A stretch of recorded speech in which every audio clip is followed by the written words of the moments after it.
Les Capétiens avaient trois grandes qualités par lesquelles ils étaient bien français. D'abord, ils étaient braves. Ensuite, ils étaient honnêtes et sincères. Enfin, leur bravoure et leur loyauté ne les empêchaient pas d'être adroits et patients. Avec ces qualités-là, on fait de grandes choses. Renonçant pour le moment à être rois, ils se contentèrent d'être ducs de France. Et au lieu de combattre les derniers Carolingiens, ils s'allièrent à eux par des mariages. Et il arriva, en l'an 987, encore une date que vous retiendrez, que le seul descendant de Charlemagne qui put prétendre au trône de France était duc de Lorraine, vassal du roi de Germanie. Les Français ne voulurent pas, pour régner sur eux, d'un prince à moitié allemand. Alors Hugues Capet, descendant de Robert le Fort et d'Eudes, jugea que le moment était venu de devenir roi. Une assemblée se réunit à Senlis sous la présidence d'Aldabéron, archevêque de Reims.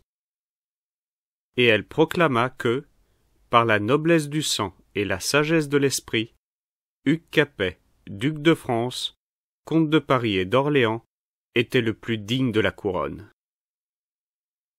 Cependant, il ne fut pas reconnu par un grand nombre de seigneurs qui se regardaient comme ses égaux et comme indépendants sur leurs terres. L'un d'eux, le comte de Périgord, ayant levé une armée pour l'attaquer, Hugues lui demanda « Qui t'a fait comte ?» Et l'autre répondit avec arrogance « Qui t'a fait roi ?»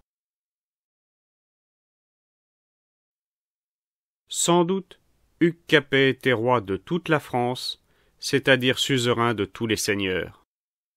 Mais en réalité, il n'était obéi que sur son propre domaine, qui n'était pas bien grand, puisqu'il comprenait tout juste Paris, Senlis, Orléans et Dreux, et qu'on pouvait en faire le tour à cheval en 2 ou 3 journées.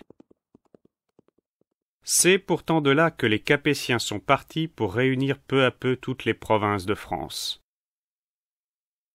Sans eux, au lieu de former une seule nation, nous en formerions 36. Ou bien, quelques-uns d'entre nous seraient anglais, d'autres allemands, d'autres italiens ou espagnols. Hugues Capet mourut peu d'années après son élection.